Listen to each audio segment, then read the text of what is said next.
पश्चिम बंगाल उस हॉस्टाइल क्षेत्र के बिल्कुल करीब है जहां पर पाकिस्तान लगातार भारत के विरोध में मोर्चा बड़ा कर रहा है। पाकिस्तान चीन की मदद से एक फाइटर जेट बनाता है जिसका नाम है JF-17 थंडर ब्लॉक।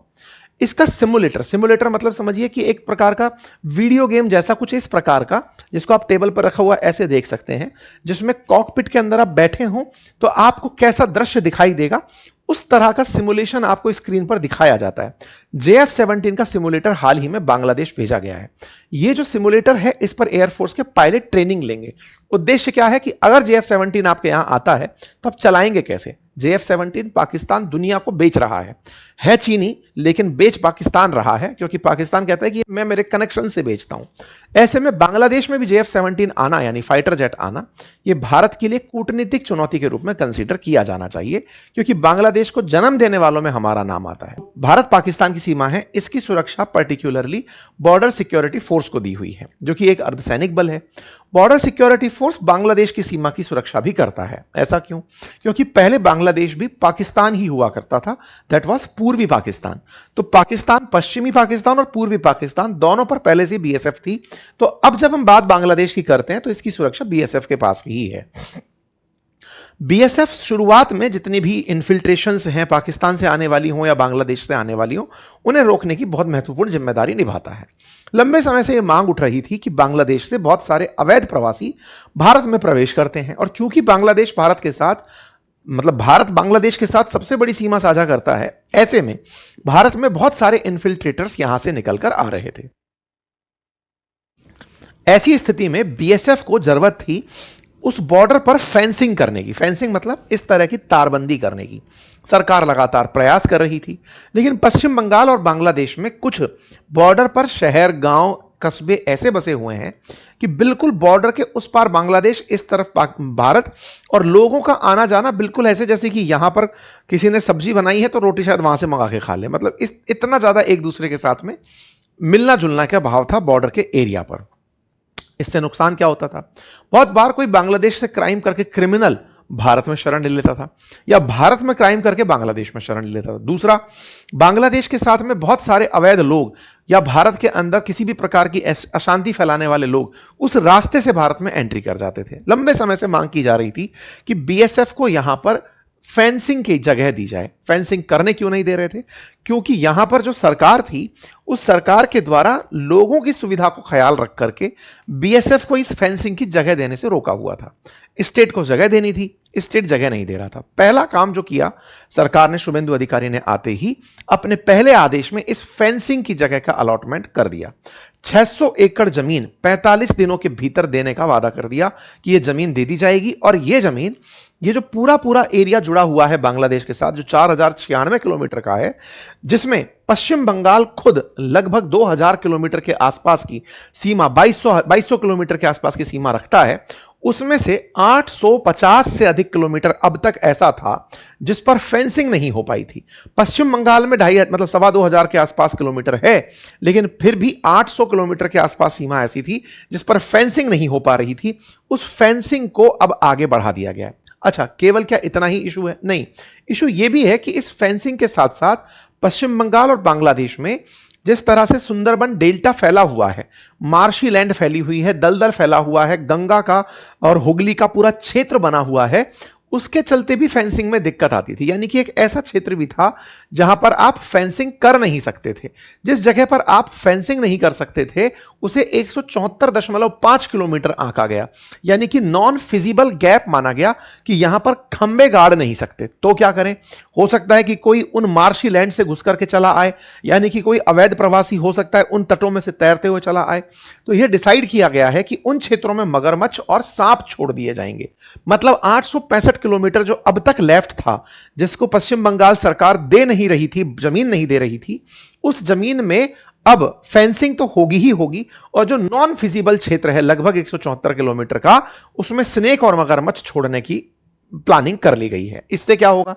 इससे उधर से चलता हुआ व्यक्ति इधर और इधर से चलता हुआ व्यक्ति उधर नहीं जा सकेगा। और लगातार अन्य जो राज्य हैं उनसे भी कवायद करके चेक किया जा रहा है कि कैसे इस सुरक्षा को सुनिश्चित किया जा सके। फेंसिंग का काम शुरू किया जा रहा है और जो अवैध रूप से बसे हुए लोग हैं उनकी पहचान करके चिन्हित करके उन्हें बीएसएफ को सौंपा जाएगा। बीएसएफ फिर उन्हें उस तरफ बांग्लादेश की जो बॉर्डर सिक्योरिटी है उसको पकड़ा देगी कि साहब इसे लो और अपने साथ लेकर चले जाओ। अब यह काम कैसे होगा?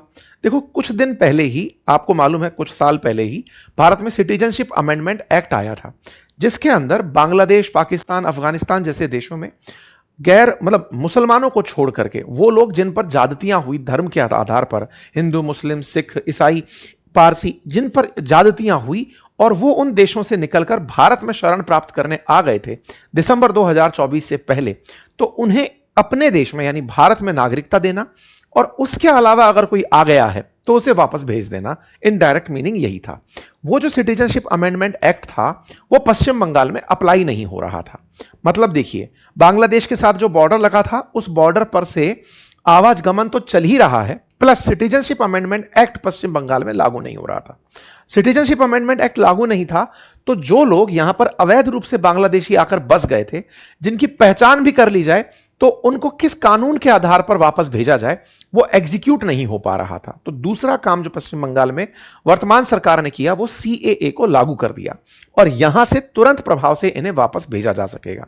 यानी कि फेंसिंग भी होगी और फेंसिंग के बाद में छटनी करके ताकि वापस ना आ जाए उस काम को भी कर दिया जाएगा। ये यहां पर निकल रहा है। लोगों का कहना है कि ये बंगाली मुसलमानों को टारगेट करने का तरीका है। वास्तविकता में बांग्लादेश मुस्लिम कंट्री है और वहां से बड़ी मात्रा में मुसलमानों का ही यहां पर आगमन हुआ था, जिसको देखते हुए अब यह काम किया जा रहा है। ठीक है, जब पश्चिम बंगाल में पश्चिमी बंगाल जो बांग्लादेश है जो कभी पूर्वी पाकिस्तान हुआ करता था, तब पश्चिमी पाकिस्तान के द्वारा जब यातनाएं दी जा रही थी तो यहां से बड़ी मात्रा में बांग्लादेशी या कहिए पूर्वी पाकिस्तानी लोग भारत में एंट्री कर गए थे, उनकी वापसी नहीं हो पा रही थी। तो अब सीएए यहां पर लागू होने जा रहा है और सीएए के लागू होते ही उनकी छटनी शुरू हो जाएगी।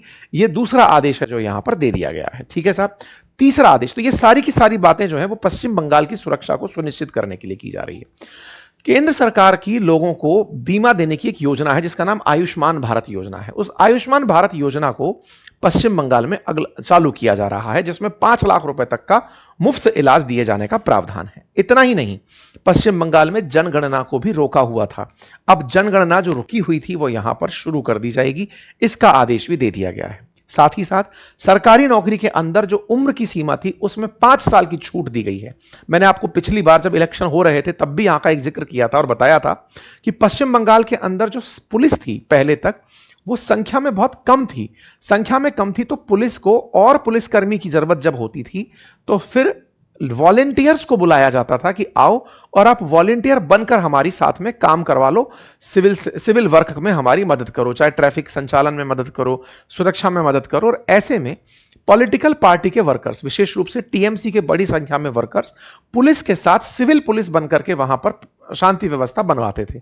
शांति व्यवस्था ज्यादा और पार्टी के लिए वर्क कम, मतलब शांति व्यवस्था कम और पार्टी के लिए काम ज्यादा करने का प्रयास होता था, जिससे पॉलिटिकल पार्टी अपने बहुत सारे हितों को साध लेती थी।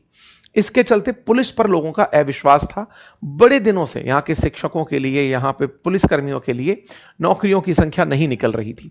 अब यहाँ पर गवर्नमेंट की संख्या, गवर्नमेंट जॉब्स के लिए 5 साल की आयु सीमा का छूट दिया गया है कि जो इतने समय तक अप्लाई करना चाहते थे और नहीं कर पाए थे उन्हें गवर्नमेंट जॉब्स के लिए अप्लाई करवाया गया। इतना ही नहीं, छूट दी गई है। इतना ही नहीं, बहुत सारे ऐसे पश्चिम बंगाल के अंदर केंद्रीय सेवाओं के कर्मचारी थे जो डेपुटेशन पर दिल्ली आना चाहते थे या किसी दूसरे राज्य में जाना चाहते थे। कई बार ऐसा भी होता था कि पश्चिम बंगाल के अंदर कई पुलिस अधिकारी जिन्हें खुद केंद्र हटाकर दूसरे राज्य में भेजना चाहता था, उन्हें नहीं हटाया पाया जा रहा था क्योंकि स्टेट परमिशन नहीं दे रहा था। स्टेट ने अब वो परमिशन दे दी है।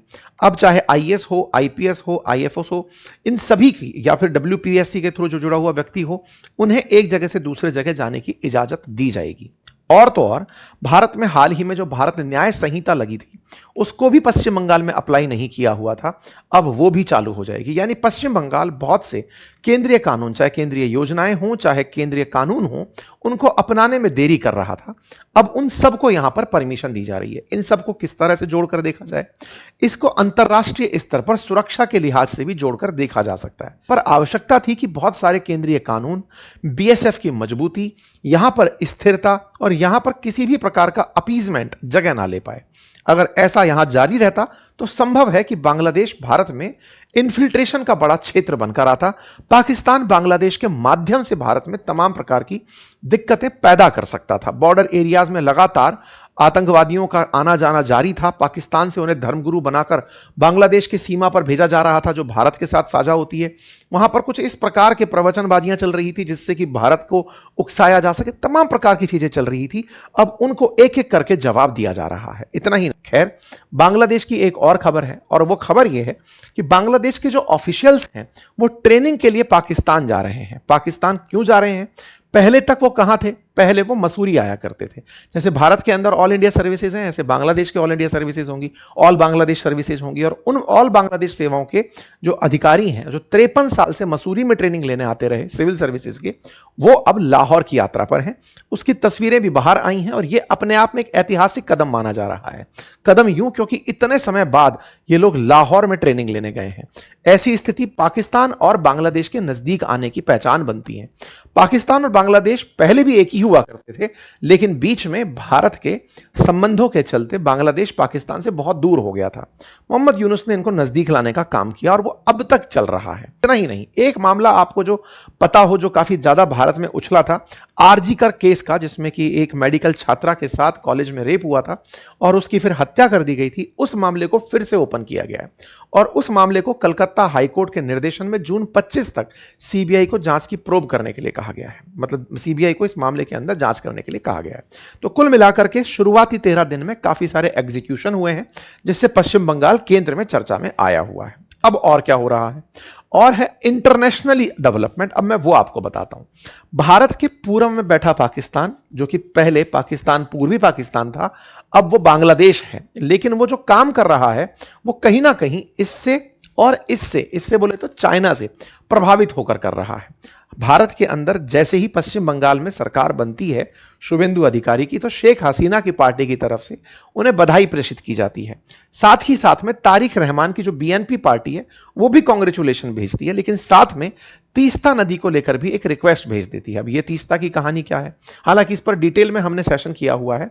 भारत से एक नदी है जो कि बांग्लादेश में बहती है, लेकिन पश्चिम बंगाल भी उसमें अपना पानी का हिस्सा चाहता है, जिसको लेकर के भारत और बांग्लादेश के साथ साथ बांग्लादेश के इंटरेस्ट के खिलाफ पश्चिम बंगाल भी अपना इंटरेस्ट रेज करता रहा है। ममता बनर्जी के टाइम पर केंद्र के साथ इस बात को लेकर मतभेद रहा है कि जल बंटवारे को लेकर पश्चिम बंगाल को टेबल पर क्यों नहीं लिया जाता। बीएनपी ने इस बार टीएमसी से कहा, इससे भारत के अंदर बैठी बीजेपी की पार्टी जो पश्चिम बंगाल में है, इनसे कहा गया है कि तीस्ता जल बंटवारे को लेकर के कोई अच्छा फैसला ले लेना। अब देखना होगा कि तीस्ता जल बंटवारे में किस तरह से समझौता भारत अपने हित में करता है। इसके अलावा तारिक रहमान जो यहां पर वर्तमान में मतलब प्रधानमंत्री बने हैं, वो अपनी पहली विदेश यात्रा के लिए चाइना जा रहे हैं। ऐसा 19 मई को इंडिया टुडे के अंदर प्रकाशित हुआ। अब इसकी कोई पूर्ण सूचना नहीं आई है, लेकिन कुड बी डेस्टिनेशन करके ये न्यूज छापी गई है। इसके पीछे का तर्क क्या है? अक्सर ये देखा जाता है कि भारत के आसपास जितने भी छोटे देश हैं, या फिर वो जो भारत को एज ए बिग ब्रदर देखते हैं, चाहे श्रीलंका हो, मालदीव्स हो, फिर चाहे बांग्लादेश, नेपाल, इनके प्रधानमंत्री पहली बार, क्योंकि इन्हें असल में आवश्यकता भारत की है, सोचकर देखने वाली बात है कि बांग्लादेश का 4000 से अधिक किलोमीटर बॉर्डर भारत के साथ साझा होता है, तो रियल में उसको भारत की जरूरत है। लेकिन अगर उस स्ट्रेस के बावजूद भी वो चाइना को प्रेफर करते हैं, तो ये भारत के लिए चिंता है। मतलब भारत को किनारा छोड़ के, हाशिए पर रख के वो अगर चाइना की यात्रा पर जाते हैं, तो ये दर्शाता है कि प्रायोरिटीज क्या है। हालांकि बीएनपी का पहले भी इतिहास यही रहा है। जो बांग्लादेश के अंदर तारिक रहमान की पार्टी है, इनकी माताजी जब पीएम हुआ करती थी, उनके भी इंटरेस्ट चाइना के साथ जुड़े रहे हैं। उन्होंने पाकिस्तान को कभी तवज्जो इतनी नहीं दी थी। बीच में जो मोहम्मद यूनुस आए थे, इन्होंने पाकिस्तान को टेबल पर ला दिया था चाइना के साथ साथ। खैर, फिलहाल के लिए तारिक रहमान आने वाले समय में चाइना को प्रेफरेंस दे रहे हैं, ये मीडिया में खबर है। आने वाले समय में क्या होगा देखा जाएगा। लेकिन एक चीज यहां से बता दूं मैं आपको, शेख हसीना भी जब पहली बार पीएम बनी थी, तब भी वो चाइना की यात्रा पर गई थी। तो यहां पर चाइना और इंडिया में किसे प्रेफर किया जाएगा, एक बड़ा मसला रहा है। ठीक है, खैर, शेख हसीना जब लास्ट टाइम जब पीएम बनी थी 2024 में, तो भारत की यात्रा पर आई थी। तो भारत और चाइना प्रेफरेंसेस हमेशा यहां के पीएम के रहे हैं। देखना होगा कि आने वाले समय में खालिदा जिया के पुत्र किस तरह से अपने कदम उठाते हैं। लेकिन इस बीच में इनके विदेश मंत्री चीन की यात्रा पर जा चुके हैं और वांग वी से मुलाकात कर चुके हैं। यह दर्शाता है कि निश्चित ही ये चाइना से अपने संबंधों को सुधारने में इन दिनों व्यस्त चल रहे हैं। इस भारत को इसके लिए सतर्क रहने की आवश्यकता है, बॉर्डर्स को मजबूत रखने की आवश्यकता है, जिसके क्षेत्र में जिसके लिए फिलहाल काम करते हुए चीजें दिखाई दे रही हैं। आप लोग इसे कैसे देखते हैं जरूर बताइएगा। भारत के इस स्टैंड को आप कैसे देखते हैं जरूर बताइएगा। भारत के द्वारा इन क्षेत्रों को सुरक्षित रखने के लिए, चिकन नेक कॉरिडोर को सुरक्षित रखने के लिए लगातार काम किए जा रहे हैं, सो दैट पूर्वोत्तर में कोई भी मैलाफाइड इंटेंशन देखा ना जा सके। ठीक है, फिलहाल के लिए जानकारी इतनी ही। जानकारी पसंद आई हो साथियों से साझा करें। आप इस विषय पर क्या सोचते हैं जरूर बताएं।